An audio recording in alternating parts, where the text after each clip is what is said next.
আল্লাহ পাকের রাসূল যখন দোয়া চাইতেন, ও বাবাজিরা ভাইরা, এই একটা বিষয় ব্যাখ্যা করতে যে আমার সময় শেষ হয়ে যেত পারে, আলোচনা লম্বা করলে কন্ডিশনটা তাই দাঁড়ায়। দয়ার নবী মুহাম্মদুর রাসূলুল্লাহ সাল্লাল্লাহু আলাইহি ওয়াসাল্লাম আল্লাহর কাছে দোয়া চাইতেন, আল্লাহুম্মা ইন্নী আউযু বিকা মিনাল গাসাস ওয়াল কাসাল ওয়াল জুবনি ওয়া ফিতনাতিল গিনা ওয়া ফিতনাতিল ফাকর, ও কামা ক্বালা আলাইহি সালাম মুহাম্মদুর রাসূলুল্লাহ সাল্লাল্লাহু আলাইহি ওয়াসাল্লাম আমার আল্লাহর নবী আল্লাহর কাছে আবেদন করতেন, আল্লাহ আল্লাহুম্মা ইন্নী আউযু বিকা মিনাল গাসাস, ও রব্বুল আলামিন আপনি আমায় রক্ষা করুন দুর্বলতা থেকে। আমি মুহাম্মদুর রাসূলুল্লাহ সাল্লাল্লাহু আলাইহি ওয়াসাল্লাম শারীরিকভাবে আপনার ইবাদতের জায়গায় যেন কখনো অক্ষম হয়ে না পড়ি। আল্লাহ আমার দেহের উপরে এত কঠিন রোগ চাপিয়ে দেন না আল্লাহ, যে রোগের কারণে আমি আমার দেহটা দুর্বল হয়ে যায়। এমনি আমি মুহাম্মদুর রাসূলুল্লাহ সাল্লাল্লাহু আলাইহি ওয়াসাল্লাম আমি বিশ্ব নবী তো আপনার ইবাদতের হক আদায় করতে পারি না আল্লাহ, তাতে যদি আপনি আমাকে অক্ষম করে দেন আল্লাহ, আমার দেহের শক্তি যদি আপনি হরণ করে নেন আল্লাহ, আপনার ইবাদতের মোটেই তো হক আদায় করতে পারবো না। আল্লাহ তাআলা আল্লাহুম্মা ইন্নী আউযু বিকা মিনাল আযাজি, তাই আল্লাহ আপনার দরবারে বিনতি, আল্লাহ আপনি আমাকে দুর্বলতা থেকে রক্ষা করুন। আমি মুহাম্মদুর রাসূলুল্লাহ সাল্লাল্লাহু আলাইহি ওয়াসাল্লাম আপনার ইবাদতের জায়গায় দৈহিকভাবে শারীরিকভাবে কখনোই যেন দুর্বল হয়ে না পড়ি। নবী আমার আবার দোয়া চাইতেন, আল্লাহুম্মা ইন্নী আউযু বিকা মিনাল গাসাস ওয়াল কাসাল। নবী আমার আল্লাহ শাহী দরবারে বলতেন, আল্লাহ ওয়াল কাসালি, আল্লাহ আপনি আমায় কাসাল থেকে রক্ষা করুন, আপনি আমাকে অলসতা থেকে রক্ষা করুন। আমি মুহাম্মদুর রাসূলুল্লাহ সাল্লাল্লাহু আলাইহি ওয়াসাল্লাম আপনার ইবাদতের জায়গায় যেন কখনো অলস হয়ে না পড়ি। আল্লাহ আমি একবার যদি অলস হয়ে পড়ি আপনার ইবাদতের মোটেই তো হক আদায় হবে না। ও বাবাজিরা ভাইরা, সমাজের কত মানুষ রয়েছে যাদের দেহ সুস্থ, ইবাদত করতে বললে নামাজের দিকে ডাকলে, আল্লাহর জন্য সাজদা দেওয়ার দিকে আহ্বান করলে বলে মুসলমানের বাচ্চা নামাজ পড়া দরকার, কিন্তু এক্ষুনি নয় আরো কিছুদিন যাক। অলসতায় অলসতায় কারো বা জীবন 55, কারো বা জীবন 60 বছরে পৌঁছে গেছে, আজও অলসতাটা কাটিয়ে ওটা সম্ভব হয়নি। জানি না এইভাবে অলসতা করতে করতে বিনা নামাজেই হয়তো মরণ হবে। আল্লাহ হেফাজত করুন, বলুন আমিন। আছে না নেই? দেহ সুস্থ, ঘন্টার পর ঘন্টা সুস্থ দেহটা নিয়ে তাসের আড্ডায় বসে রয়েছে এই জোয়ান ছেলেগুলো, ঘন্টার পর ঘন্টা ক্যারাম বোর্ডের আড্ডায় দাঁড়িয়ে রয়েছে এই জোয়ান ছেলেগুলো, ঘন্টার পর ঘন্টা রাতের বেলায় ফ্রি ফায়ার আর পাবজিতে মত্ত হয়ে রয়েছে। ও বাবাজিরা ভাইরা, অথচ আল্লাহর ইবাদত বান্দিগি, আল্লাহর উপাসনা আরাধনার কোন নাম এদের ভিতরে নেই গো। এদের দেহ সুস্থ, আলসতা এদের ভিতরে লুকিয়ে থাকা অলসতা এদেরকে আল্লাহর ইবাদতের জায়গা পর্যন্ত পৌঁছে দেয়নি। তাই মুহাম্মদুর রাসূলুল্লাহ সাল্লাল্লাহু আলাইহি ওয়াসাল্লাম নবী আমার আল্লাহ শাহী দরবারে হাত তুলে বলছেন, ও রব্বুল আলামিন, আল্লাহুম্মা ইন্নী আউযু বিকা মিনাল আযাস ওয়াল কাসাল। আল্লাহ তাআলা আপনি একাধারে আমাকে দুর্বলতা থেকে যেমন রক্ষা করুন, আল্লাহ তাআলা আপনার নবী মুহাম্মদুর রাসূলুল্লাহ সাল্লাল্লাহু আলাইহি ওয়াসাল্লামকে ঠিক তথাই বলছো আপনি অলসতা থেকেও হেফাজত করুন। আরেকটু মন খুলে বলেন। এই বসে টাস খেলতেছে পাশে, মুসল্লিরা নামাজ পড়তে যাচ্ছে, ওর নামাজের মনটা কোনোদিন দেহ বলো দেহ কি দেহ সুস্থ না হলে বসে টাস খেলতেছে। সত্যি যদি দেহে অস্বস্তি থাকে তো টাস খেলা মন চাইবে? তাহলে টাসের নেশা জেগেছে, শরীর আল্লাহ সুস্থ রেখেছেন, তাই বলো।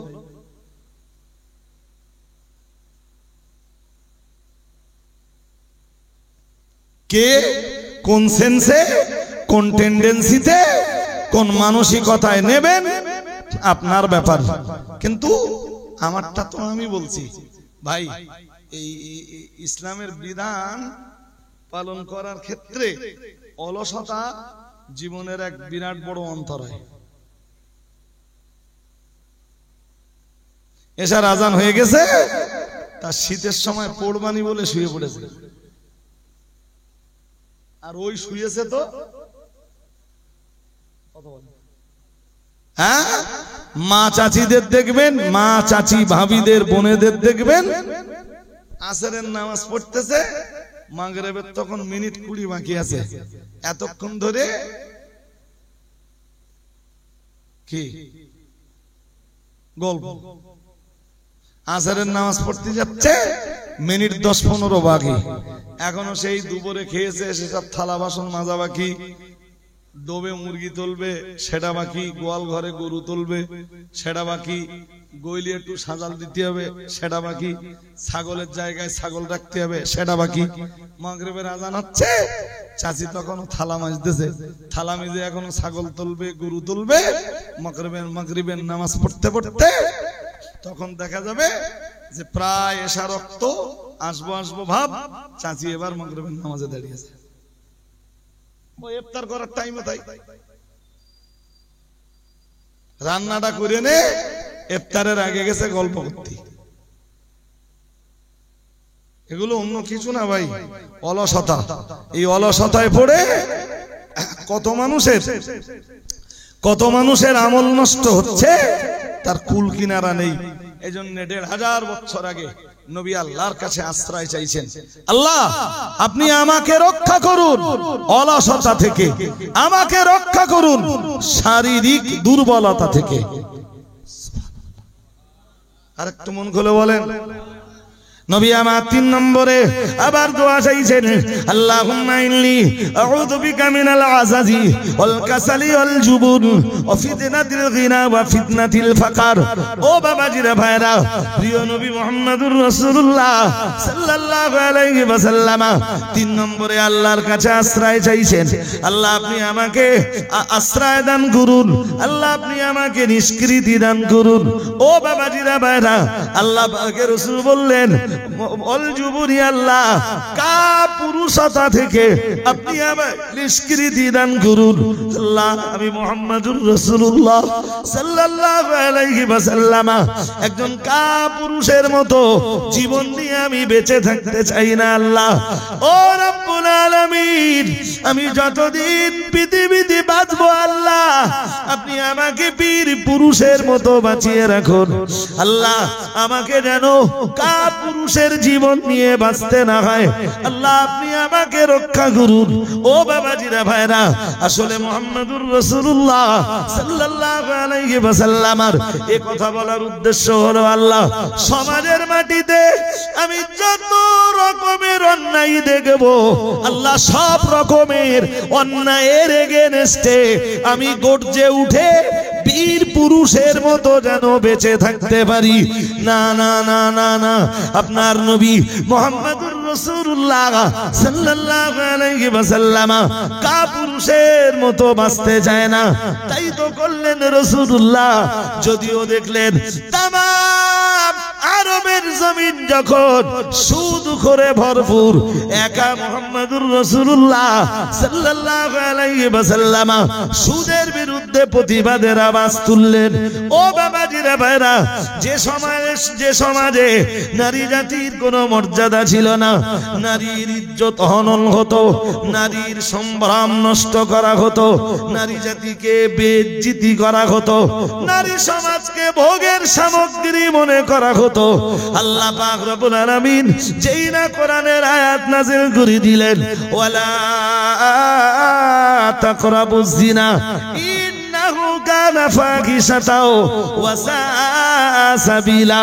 মুহাম্মাদুর রাসূলুল্লাহ সাল্লাল্লাহু আলাইহি ওয়াসাল্লাম একা একা একা আরবের মাটিতে দাঁড়িয়ে সুদের বিরুদ্ধে যেমন গর্জে উঠলেন, জেনার বিরুদ্ধে তেমন গর্জে উঠলেন। ও বাবাজিরা ভাইরা, তামাম আরব যখন সুদে সুদে সুদে সুদে মত্ত, আরব জাহানে যখন বিপুল সুদখোর এবং মদখোর, মুহাম্মাদুর রাসূলুল্লাহ সাল্লাল্লাহু আলাইহি ওয়াসাল্লাম একা আরব ভূমিতে দাঁড়িয়ে যেমন সুদের বিরুদ্ধে, যেমন মদের বিরুদ্ধে, তেমন জুয়ার বিরুদ্ধে, তাসপাসা লটারির বিরুদ্ধে, ও বাবাজিরা ভাইরা, একাই নবী প্রতিবাদের আওয়াজ তুললেন। আল্লাহকে ডাক দিয়ে বললেন, আল্লাহ আমি আমি আমি এটা ভালোই জানি আমাকে সমর্থন দেওয়ার মতো, প্রকাশ্যভাবে আমার পাশে দাঁড়ানোর মতো কেউ নেই আল্লাহ, কারণ লাগবে না। আল্লাহ হক কথা বলার জন্য, হক জিন্দা করার জন্য আপনার নবী মুহাম্মদুর রাসূলুল্লাহ সাল্লাল্লাহু আলাইহি ওয়াসাল্লামের পাশে কাউকেই লাগবে না। আল্লাহ আপনি আমাকে শুধু পুরুষের মতো না বাঁচিয়ে, আল্লাহ আমাকে বীর পুরুষের মতো বাঁচিয়ে রাখুন। আমি মুহাম্মদুর রাসূলুল্লাহ সাল্লাল্লাহু আলাইহি ওয়াসাল্লাম এই আরব জাতির অন্যায়গুলোর এগেনস্টে প্রতিবাদের আওয়াজ তুলে আল্লাহ তাআলা আমি মুহাম্মদুর রাসূলুল্লাহ একদিন সুদ মুক্ত সমাজ গড়ে ফেলবো, মদ মুক্ত সমাজ একদিন গড়ে ফেলবো। আল্লাহ তাআলা জেনা মুক্ত, ধর্ষণ মুক্ত সমাজ আমি একদিন গড়ে ফেলবো। যেদিন তিনি লড়াই করেছেন সেদিন তার পাশে কেউ নেই, কিন্তু লড়াই করতে করতে একদিন মুহাম্মদুর রাসূলুল্লাহ সাল্লাল্লাহু আলাইহি ওয়াসাল্লাম মদ, সুদ এবং জুয়া মুক্ত, ব্যভিচার মুক্ত সমাজ বিশ্ববাসীকে উপহার দিয়েছেন। কারোর উপরে ভরসা করে নয়, শুধু আমার আল্লাহর রহমতের ডানার উপরে নির্ভর করে, শুধু আমার আল্লাহর রহমতের উপরে ভরসা করে প্রতিবাদের আওয়াজ তুলেছেন। আর আমাদের নবী বলেছেন, আল্লাহ আমি যদি এই অন্যায়গুলোর এগেনস্টে প্রতিবাদের আওয়াজ না তুলতে পারি, আমার জীবনটা তো বীর পুরুষের জীবন নয়, আমার জীবন কাপুরুষের মতো। আমি মুহাম্মদুর রাসূলুল্লাহ সাল্লাল্লাহু আলাইহি ওয়াসাল্লাম আমি তো কাপুরুষের মতো জীবন নিয়ে বাঁচতে চাই না। আল্লাহ যতদিন আমি দুনিয়াতে থাকব, আল্লাহ তাআলা আমাকে আপনি বীর পুরুষের মতো বাঁচিয়ে রাখুন। আমরা বীর পুরুষ না কাপুরুষ?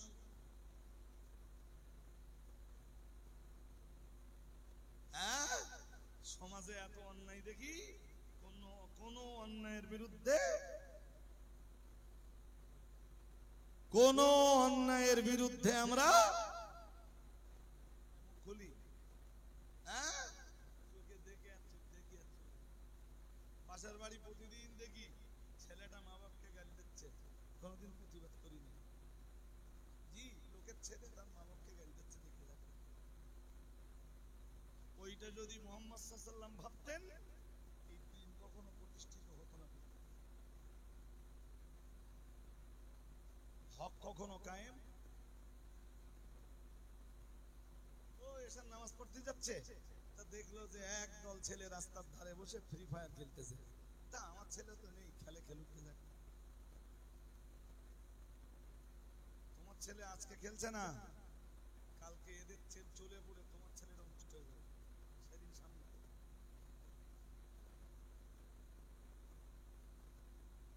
লোকের ছেলে মদ খাচ্ছে, খাগে যাক, আমার কি, আমার ছেলে তো ঠিক আছে। তোমার ছেলে খাচ্ছে না, মেবি হতে পারে সমাজে যখন বিপুল পরিমাণ মদ ঢুকে যাবে, তোমার না দিয়ে এসে ঠেকাতে পারবো না। কোনো কথা হয়েছে বলেন দিন? নবী বললেন, একে বললেন আল্লাহ আমি দুর্বলতা থেকে বাঁচতে চাই, দুইয়ে বললেন আমি অলসতা থেকে বাঁচতে চাই। বললেন চাই, দূরে থাকতে চাই। আল্লাহ আমার বেঁচে থাকাটা যেন কাপুরুষের মতো না হয়। সুবহানাল্লাহ। আর একটু মন খুলে বলেন। 4 নম্বরে নবী আর একটা কথা বললেন, 4-এ যে বললেন আল্লাহ পাকের নবী বললেন যে কথাটা আজকের বক্তব্যের সাথে সামঞ্জস্যশীল, এতক্ষণ কথা বলার, এবারে আমার এতক্ষণ কথা বলার মূল্যায়ন হবে মুহাম্মাদুর রাসূলুল্লাহ সাল্লাল্লাহু আলাইহি ওয়াসাল্লাম। নবী আমার 4 নম্বরে বললেন, ও রব্বুল আলামিন আল্লাহ, আল্লাহুম্মা ইন্নী আউযু বিকা মিনাল আযাজ ওয়াল কাসাল ওয়াল জুবুন ফিতনাতিল গিনা ওয়া ফিতনাতিল ফাকর।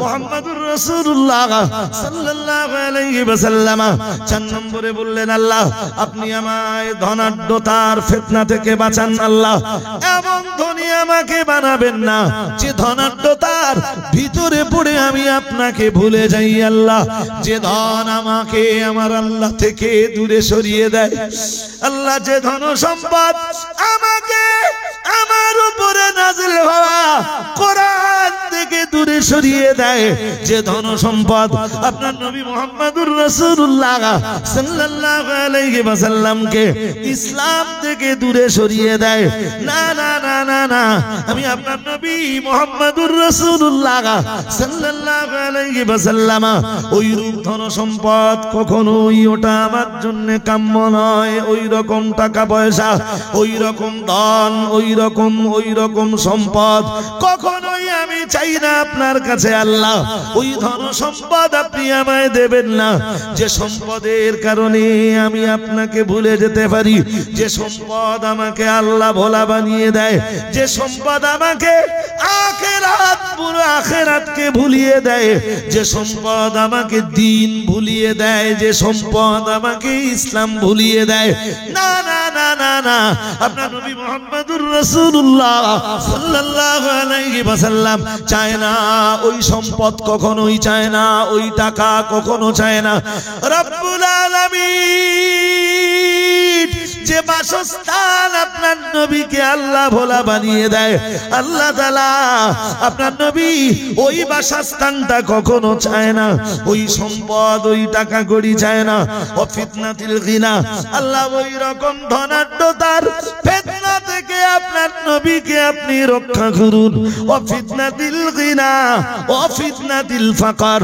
মুহাম্মাদুর রাসূলুল্লাহ সাল্লাল্লাহু আলাইহি ওয়াসাল্লাম নবী আমার 5 নম্বরে বললেন, ও ফিতনাতিল ফাকর, যার বাংলা মানে হলো রব্বুল আলামিন রক্ষা করুন আপনার নবীকে ধনাঢ্যতার ফিতনা থেকে রক্ষা করুন, আর আপনার নবীকে রক্ষা করুন, আরো রক্ষা করুন গরিবতার ফিতনা থেকে, দারিদ্রতার ফিতনা থেকে। আল্লাহ তবে আপনার নবী মুহাম্মাদুর রাসূলুল্লাহ সাল্লাল্লাহু আলাইহি ওয়াসাল্লামের উপরে আল্লাহ এত দারিদ্রতা চাপিয়ে দেন না যে দারিদ্রতার কবলে পড়ে আপনার নবীর স্বভাবটা নষ্ট হয়ে যায়।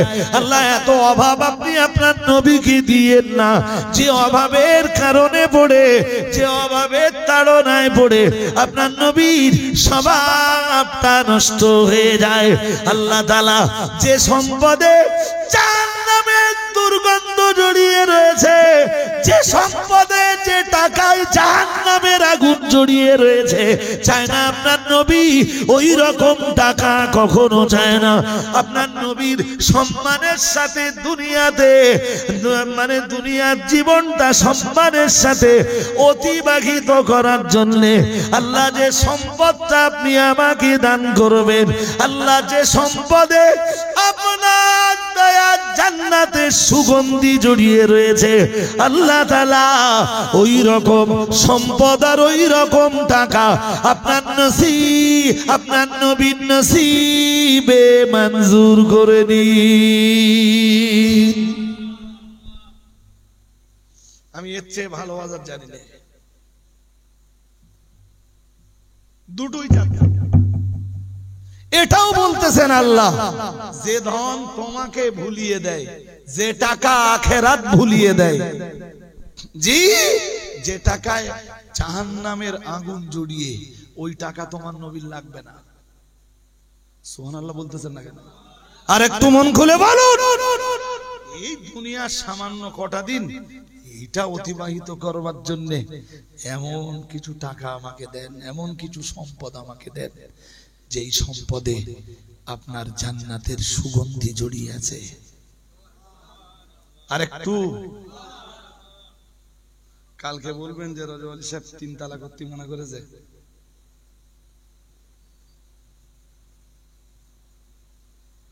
হ্যাঁ না, কিছু বলে না, কিছু বলুন বলুন, বলিনি একবার। আপনি হালাল পয়সা দিয়ে 3 তালা কেন 5 তালা বানাবেন, আমার তাতে আপত্তি থাকবে না, শরীয়তেরও কোনো আপত্তি না, লিগালে তো শরীয়ত আপনার উপরে কোনো আপত্তি করবে না। জি, বাট হারাম পয়সা উপার্জন করে যে বিল্ডিংটা করবেন, ও বিল্ডিং তো বিল্ডিং না, ও দুনিয়াতেই ওটা জাহান্নাম। ওটা কি বিশ্বাস হচ্ছে না? ওটারে জাহান্নাম বলেছি, বিশ্বাস হচ্ছে না? হ্যাঁ, বিশ্বাস না হলে আমার আবার ওর পিছনে তথ্য জোগাতে হবে। তথ্য জোগালে তখন বিশ্বাস হবে যে হ্যাঁ রজব আলী সাহেব যা বলেছিলেন এটা ঠিক বলেছিলেন। হারাম অর্থের যে খাবার মানুষ খায় ওটা খাবার না, জাহান্নামের আগুন। শুনছেন নাকি? হ্যাঁ, কথা শোনার লোক কম। এখানে আমার দাউদ করেছিলেন বোধহয় মুফতি সাহেব, আমার যদ্দূর মনে পড়ে, আর ডায়েরি তো মুফতি সাহেবের নামে লেখা। জি, বাট লোকজনের সাড়া সেভাবে পাওয়া যায়নি। এই তো অল্প কিছু মানুষ আমার কাছে সামনে বসেছেন, কিন্তু আমি আমার মতো আপ্রাণ চেষ্টা করেছি আপনাকে কোরআন হাদিসের তথ্য দিয়ে কিছু কথা ছোট ছোট ছোট ছোট ছোট করে বলা। হযরত আব্দুল্লাহ ইবনে ওমর, খুব মন দিয়ে শুনুন, আব্দুল্লাহ ইবনে ওমর একদিন নসিহত করছেন। ওনার এক ছাত্রের কাছে, হযরত আব্দুল্লাহ ইবনে ওমর একদিন নসিহত করছেন ওনার এক ছাত্রের কাছে।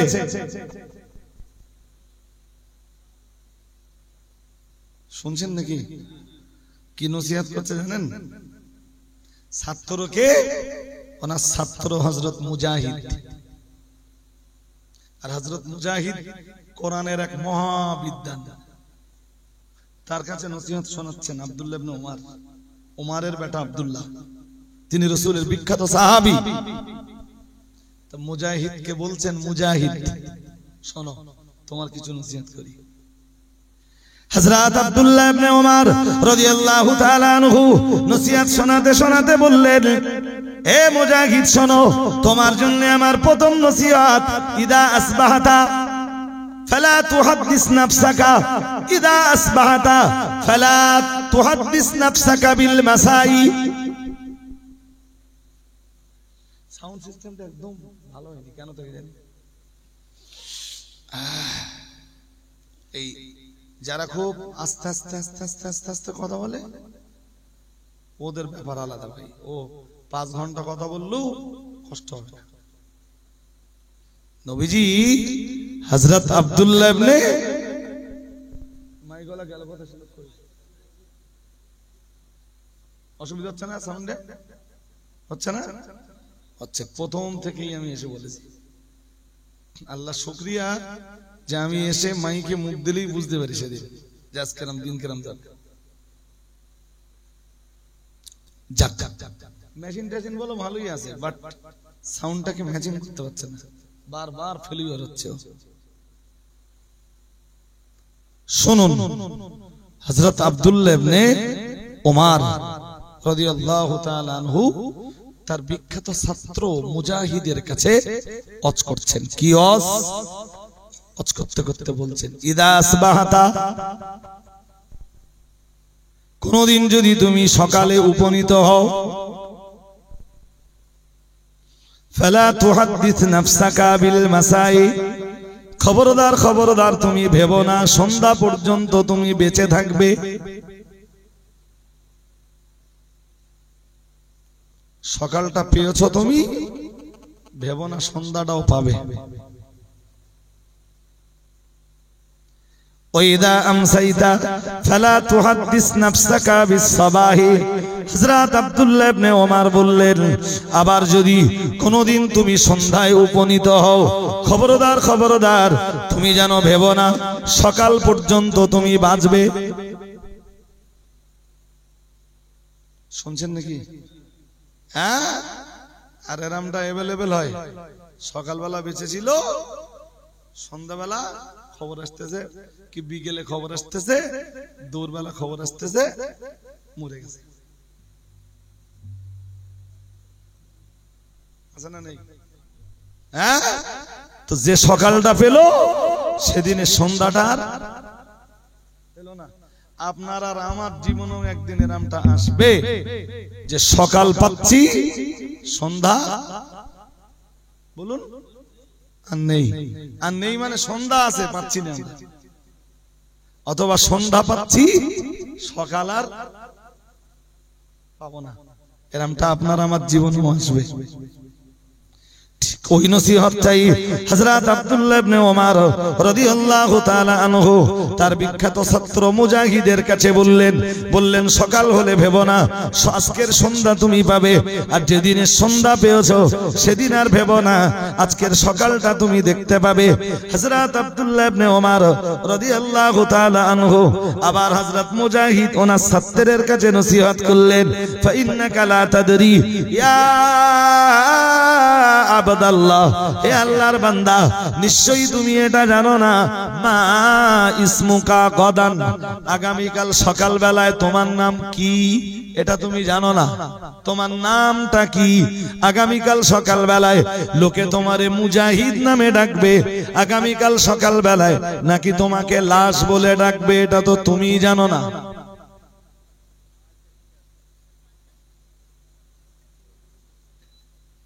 হ্যাঁ না বলবেন তো? আমি এক্ষুনি মরে গেলি সকালবেলা এই নলগোলার লোকেরাই আমার কেউ রজবালি বলবে না, সবাই বলবে লাশ। কি বলবে?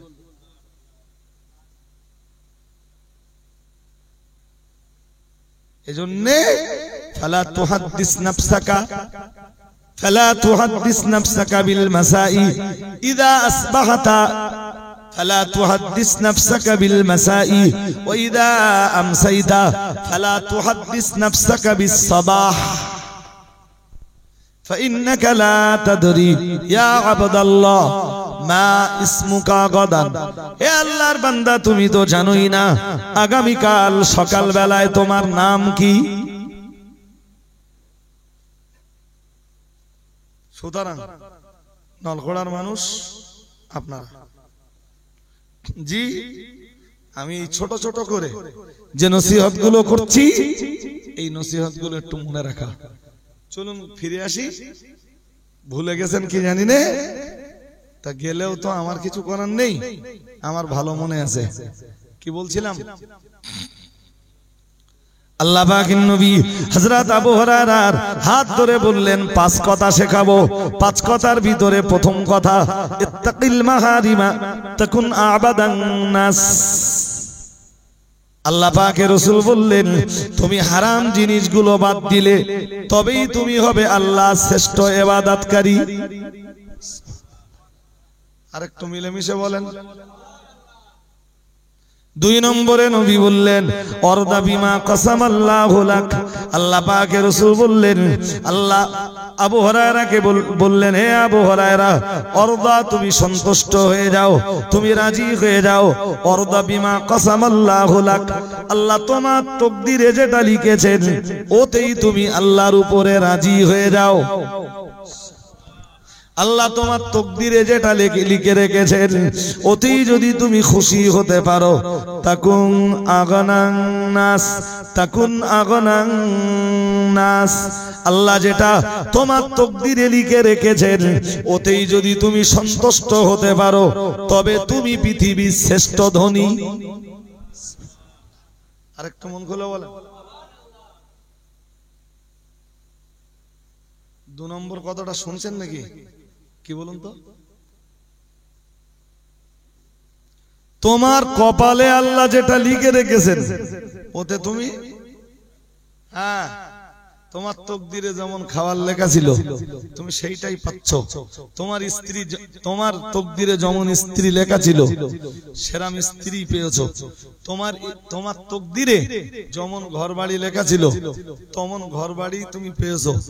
এখন যদি তুমি এতে খুশি হও, নবীজি বলতেছেন, তবেই তুমি পৃথিবীর শ্রেষ্ঠ ধনী। আরেকটু মন খুলে বলেন।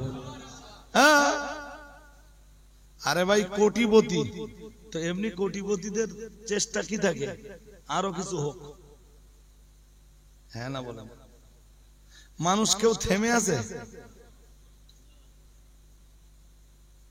থেমে নেই তো, যে যেখানে পৌঁছচ্ছে এর পরে আরো দরকার কিনা, হ্যাঁ না? জোর করে বলতেছেন না কেন? কেউ থেমে আছে? এককালে ভাটা ইট কাটতো সাপোজ, এখন একটা ইট ভাটার মালিক, এরপর থেমে যাবে? তাহলে কি আরো দরকার না? আবার একটা ভাটা বাড়িয়ে দিলে, আগে ছিল কটা? একটা, এখন কটা হয়েছে? ওর পরের বছর ভাববে যদি আর একটা করা যায়। ভাববে না? ভাববে না? ভাববে তো, ভাববে। জি, যে সব সময় চাচ্ছে হাত তুলে ও ধনী না, যে চাচ্ছে না সেইটি ধনী। আমার কথা বুঝতে পারছেন? আল্লাহ আপনি আমার তকদিরে ডাল ভাত লিখেছিলেন, আল্লাহ ডাল ভাত খেয়ে আমি আপনার সন্তুষ্টি প্রকাশ করছি, এর চাইতে ভালো কিছু চাইছি না। আল্লাহ পাক আল্লাহ তাআলা আপনি আমার তকদিরে টালির চালরা বাড়ি লিখে রেখেছিলেন, আল্লাহ এর চাইতে বেশি কিছু চাইছি না। আপনার শুকরিয়া জ্ঞাপন করছি আল্লাহ, আমি আপনার উপরে খুশি হয়ে গেছি। মুহাম্মাদুর রাসূলুল্লাহ সাল্লাল্লাহু আলাইহি ওয়াসাল্লাম আবু হুরায়রাকে বললেন, আবু হুরায়রা, আল্লাহ তোমার তকদিরে যেটা লিখেছেন ওতেই যদি তুমি খুশি হয়ে যাও তাকুন আগনান নাস, তবেই তো তুমি পৃথিবীর শ্রেষ্ঠ ধনী। আরেকটু মন খুলে বলেন, তুমি পৃথিবীর কি? কখন? অল্পতে নয়, তোমার তকদিরে যেটা লেখা আছে। কি লেখা আছে?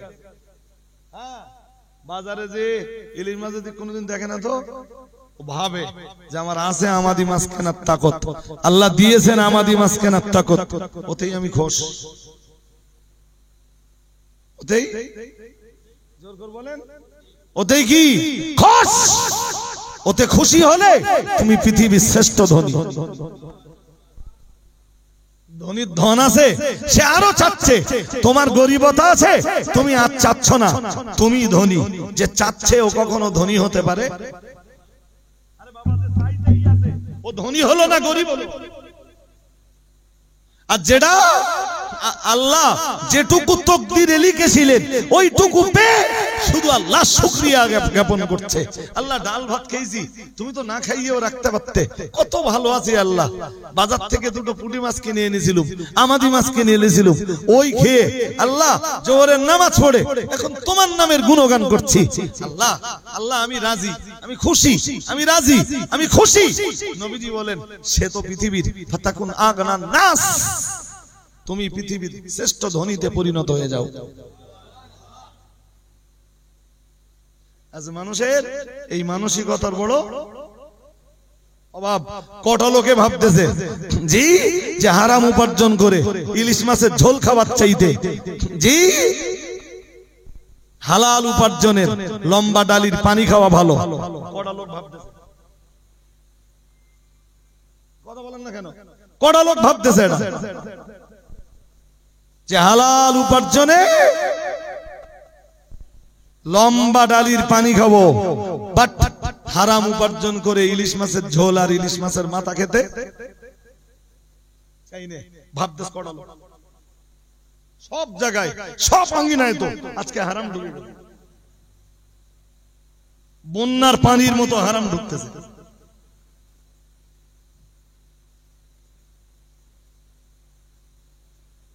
কোথায় যাই কি করি, মাঝে মাঝে মাথা কাজ করে না যে নবীর হাদিস গুলো বা কোন পাড়াকে বলবো।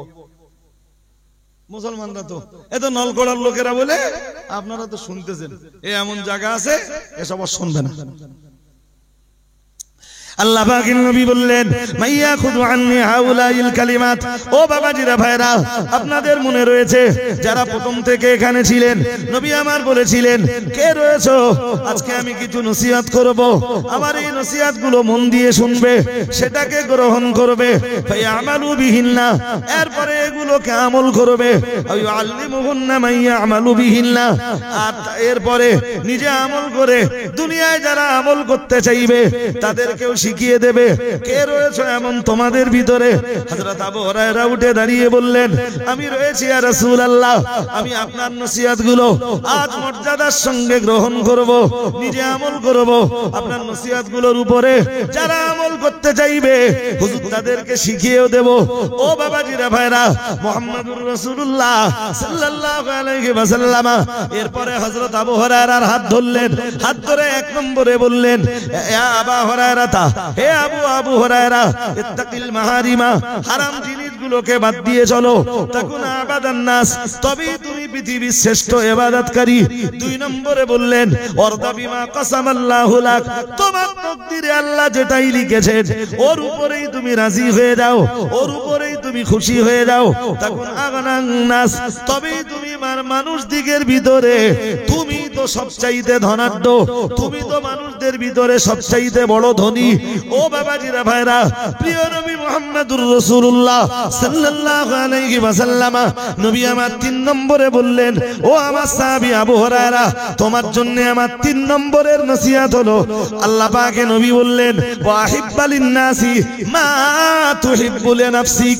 মুহাম্মদুর রাসূলুল্লাহ সাল্লাল্লাহু আলাইহি ওয়াসাল্লাম নবী আমার বললেন, তোমার নিজের জন্য যেটা পছন্দ তুমি অন্যান্য মুসলমানের জন্য ওইটা পছন্দ করো। আল্লাহ পাকে নবী বললেন, ওয়াহিব্বালিন নাস, তুমি মানুষের জন্য তাই পছন্দ করো, মা তুহিব্বু লিনাফসিক, যেটা নিজের জন্য পছন্দ হয়, অর্থাৎ নিজের জন্য যেটা ভালো মনে করো, সকল মুসলমানের জন্য ওইটা ভালো মনে করো, আর নিজের জন্য যেটা ভালো বলে মনে না হয়, খবরদার মানুষের জন্যও ওইটা কখনো ভালো বলে মনে করো না। আর একটু মন খুলে বলেন, কিছু বুঝতে পারেননি, পেরেছেন? ওয়াহিব্বালিন নাস, তুমি ওইটাই মানুষের জন্য পছন্দ করো, মা তুহিব্বু লিনাফসিক, যেটা মানুষের জন্য তোমার পছন্দ হয়। শুনছেন নাকি? এইটা বুঝবার জন্য একটা হাদিস নেন ছোট্ট করে। একবার এক যুবক রাসূলের কাছে এলো, এসে বলল, ইদান লি বিজিনা, হুজুর আপনি আমাকে জেনার অনুমতি দেন। মুসনাদে আহমদের হাদিস বলছি। এক যুবক এসে বলল, হুজুর আমার জেনার অনুমতি দেন। ফাজাজারুহু, সাহাবারা তাকে ধমকালো। আল্লাহ পাকের নবী বললেন, ও সাহাবীরা, যুবকটাকে ধমকাও কেন? আমি মুহাম্মদুর রাসূলুল্লাহ সাল্লাল্লাহু আলাইহি ওয়াসাল্লাম উদুনুহু, আল্লাহ পাকের নবী বললেন, উদুনুহু মিন্নি, ওই যুবক ছেলেটাকে, জওয়ান ছেলেটাকে আমার সামনে আনো। সাহাবীরা রাসূলের সামনে নিয়ে গেলেন।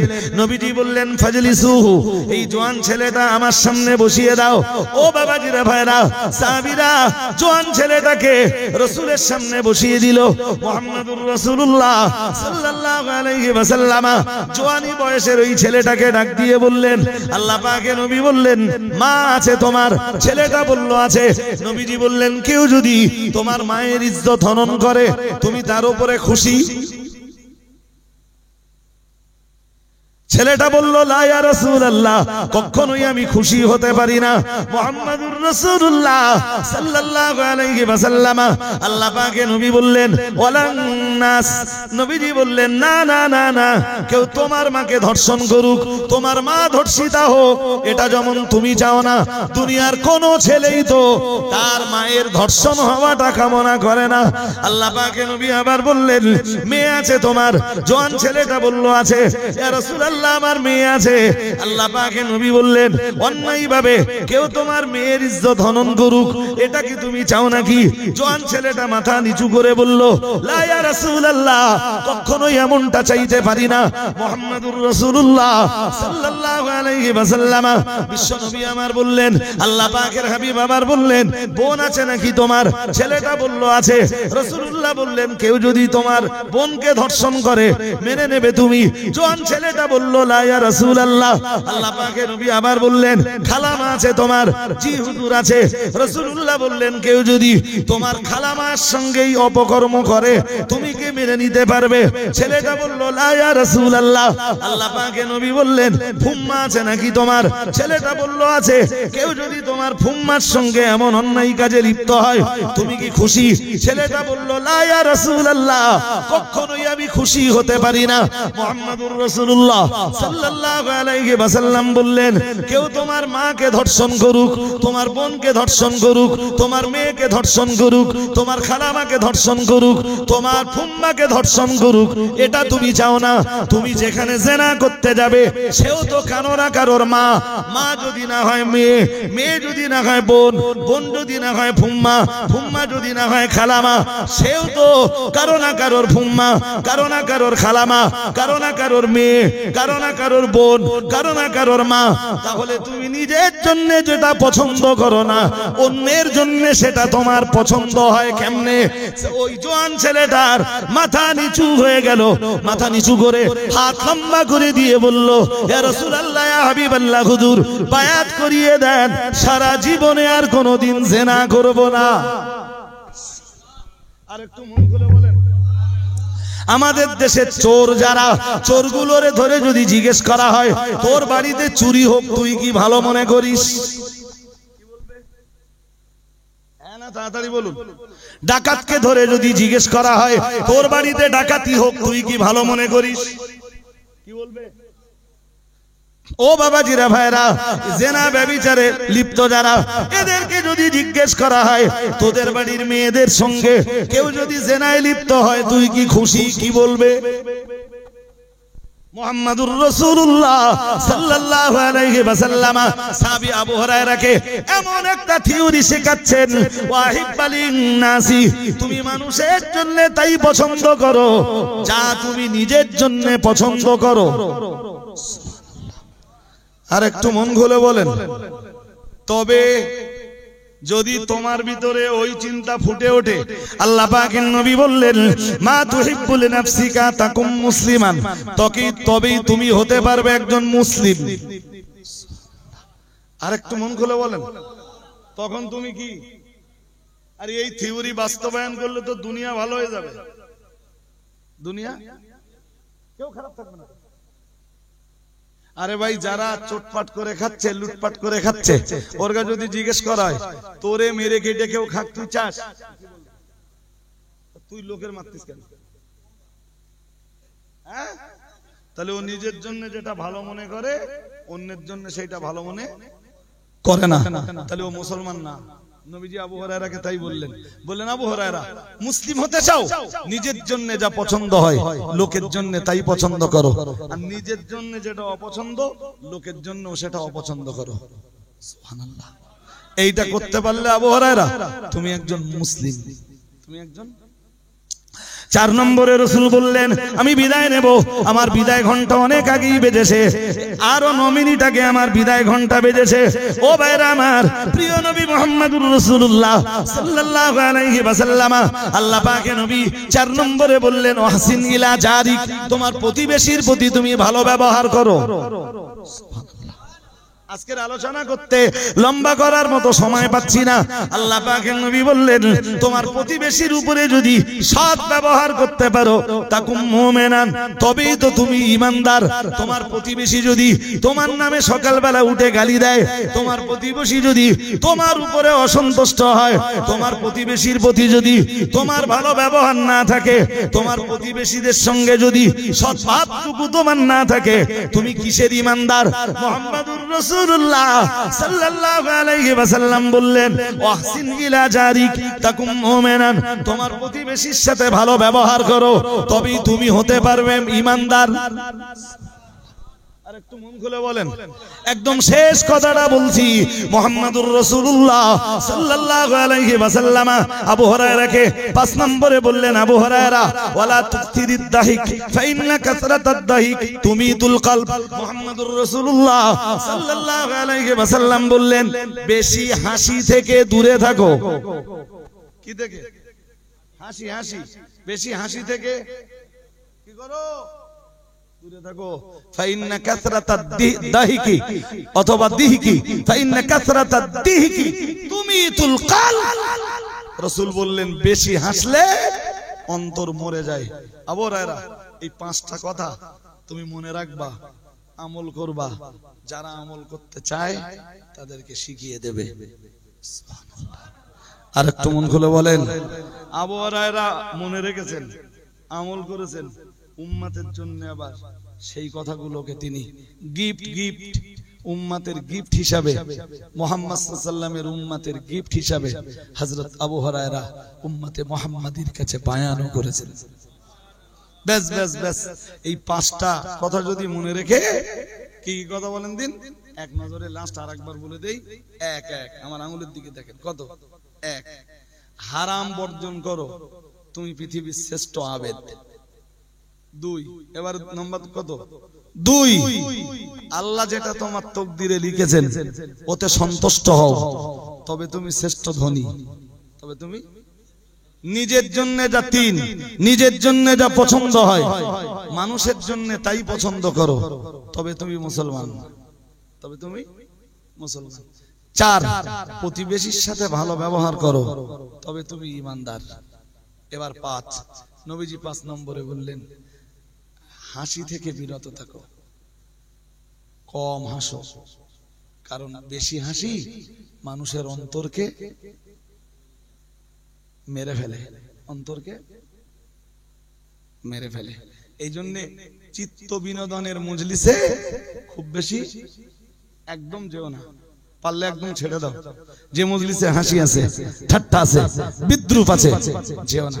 এই জন্য কেউ ইমাম আবু হানিফাকে বিয়ে বাড়ির দাওয়াত করলে খুব বেশি হলে যতক্ষণ বিয়ের মজলিসটা শেষ না হয়, ইমাম আবু হানিফা যদি যেতেন তো সেই পর্যন্ত থাকতেন। আর অধিকাংশ ক্ষেত্রে ইমাম সাহেব বিয়ে বাড়ির মজলিসে চেষ্টা করতেন না যাওয়ার। জিজ্ঞেস করলে, লোকেরা জিজ্ঞেস করলে বলতেন বাবা, বিয়ে বাড়ি হলো ঠাট্টা তামাশা বিদ্রুপের জায়গা, খুব ভয় আছে, এখানে এলে কলব মরে যায়। কথা ঠিক না ঠিক? জোর করে বলেন। যেটুকু ওয়াজ করেছি এটুকু ওয়াজে কোনো ভেজাল টাজাল কিচ্ছু নেই। শেষ বেলায় 2টো কথা, জামিয়া রিসার্চ বক্তা কই 11টা বেজে গেছে, তা না কেন 11টার পরে অনেক হয়ে গেছে, 11টা 13 এখন। জি শুনুন, আমার পরে দাওয়াত রয়েছে, নইলে আরো 1 ঘন্টা হয়তো করতে পারতাম, খুব ইজি করতে পারতাম। জি আমার দিকে তাকান, আমার দিকে। 2টো কথা বলবো এবার। প্রথম কথা এসে গেছে। প্রথম কথা, পয়লা, দোসরা, তেসরা ফাল্গুন জামিয়া রিসালাত সওয়াব মুফতি সাহেব দাওয়াত দিয়েছেন, আমিও দাওয়াত দিচ্ছি, যাবেন। দ্বিতীয় কথা, খাদিজা মাদ্রাসা প্রতিষ্ঠান আমার না, প্রতিষ্ঠান জাতির। আমি কমিউনিটির পক্ষে খাদিজা মাদ্রাসার একজন রাখাল, নগণ্য রাখাল। আমি শুধু দায়িত্বটা পালন করি। শুনুন, গত 1 বছরে খাদিজার নতুন ডোনার মেম্বার বা দাতা সদস্য হয়েছে 10,000। বাট আপনাদের নলকড়ার এই পাট্টাতে কাজ করা আমার পক্ষে এখনো সম্ভব হয়নি। নতুন সদস্য হলে আপনাকে বছরে একটা পয়সা দিতে হবে। ধরুন 500 টাকা হতে পারে, 400 টাকা হতে পারে, 300 টাকা হতে পারে, 200 টাকা হতে পারে, খুব গরিব মানুষের জন্য 100 টাকাও হতে পারে। শুনছেন নাকি? হ্যাঁ, তো একজন লোক যদি খাদিজায় বছরে 100 টাকা দেয়, খুব কষ্ট হবে? হ্যাঁ না বলেন, কষ্ট হবে না তো? তাহলে অন্তত সবাই একটা করে সদস্য,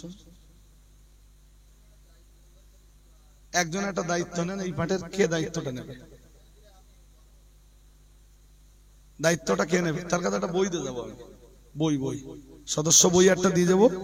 আর পরে আর একটা কাজের ছেলে লাগবে, যে অনলাইনের কাজটা যেটা দেখবো, মানে মোবাইল ভালো চালাতে জানে, অনলাইন আইডিটা তারে দিয়ে দেবো। সেই এই পাঠের ছেলেদের নামগুলো মোবাইল থেকে ইনপুট করে দিলে আমরা মাদ্রাসাতে বসে তাদের নাম ধামগুলো সব পেয়ে যাব। যখন চিঠি পাঠাবো তার কাছেই পাঠাবো, চিঠিগুলো সে বন্টন করে দেবে, পয়সাটা আপনারা তার কাছে দেবেন, সে সবার পক্ষ থেকে একাজে পয়সাগুলো জমা করে দেবে। সিস্টেমটা এবছর আবার টার্গেট আমার খাদিজার নতুন 10,000 সদস্য বানানো। গতবার ছিল 10, এবার আবার 10। তো এবার তো দুর্বার গতিতে কাজ চলছে, ইনশাল্লাহ 10-এর টার্গেট আমরা ছাপিয়ে যাব। তো 20,000 লোক যদি টাকা জমা দেওয়ার জন্য লাইনে দাঁড়ায় খাদিজায় গিয়ে, তো সমস্যা না? এই জন্য এখন 700-র বেশি গ্রামে খাদিজার কাজ হচ্ছে, 700-র বেশি গ্রাম। জি, তো আর ওই পরিমাণ ছেলেরা কাজ করছে। তো আমি এই পাঠের একটা যুবক ছেলেকে যদি পেতাম যে একটু মোবাইলটি ভালো চালাতে জানে, জি হয়তো বছরে 1-2 বার তাকে খাদিজাতে দাওয়াত করবো, একটু মিটিং ফিটিং করবো এই দিয়ে। জি 50,000 সদস্য যদি বানাতে পারি, খাদিজা সেদিন আর কারোর মুখাপেক্ষী থাকবে না ইনশাআল্লাহ। আল্লাহর রহমত, আল্লাহর দয়ায়, শুধু সদস্যদের পয়সায় খাদিজা মাদ্রাসা ইনশাআল্লাহ চলে যাবে। এই জন্য সবার কাছে আবেদন, মেহরবানি করে একটা করে সদস্য একটু সময় হন, আর একটা যুবক ছেলে আজকে না হোক কদিন পরে হলেও হবে, একটু খুঁজে দেন যে এই দায়িত্বটা পালন করবে। ত্রুটি বিচ্যুতি, আপনি অনলাইন আইডি পারবেন ইনশাআল্লাহ। নাম কি আপনার? ও হান্নান ভাই, হান্নান ভাই পারবে। তো হান্নান ভাইকে দায়িত্ব দিচ্ছে এই পাঠের। আপনারা হান্নান ভাইয়ের কাছে প্রত্যেকেই, আমার দিকে তাকিয়ে না, খাদিজা মাদ্রাসার দিকে তাকিয়ে প্রত্যেকেই একটা করে সদস্য ইনশাআল্লাহ হবেন। নলকড়ার মানুষের সঙ্গে আবারও দেখা হলে আবারও ইনশাআল্লাহ কথা বলবো, আবারও আসবো। আল্লাহ না না বলেছি যে ব্যক্তির দিকে না তাকান, ব্যক্তির দিকে না তাকিয়ে বলেছি প্রতিষ্ঠানের দিকে তাকান। আমি বলতে ভুল করিনি, ঠিকই বলেছি। জি আমি ব্যক্তি, অনেকে ভাবে যে ও রজওয়ালি চালায়, ওখানে পয়সা দেবে না, আছে না? তো সেই জন্য বলেছি যে ব্যক্তির দিকে না তাকিয়ে প্রতিষ্ঠানটার দিকে দেখেন। ত্রুটি বিচ্যুতি বেয়াদবি মাফ করুন। মাওলানা জুলফিকার সাহেব হুজুর এসেছেন, তিনি ওয়াজ নসিহত করবেন। না, মাওলানা রুস্তম আলী সাহেব এসেছেন, তিনি ওয়াজ নসিহত করবেন। ওনার ওয়াজ নসিহত আপনারা ধীরে স্থির ভাবে শুনুন। দরুদ শরীফ। আল্লাহুম্মা সাল্লি আলা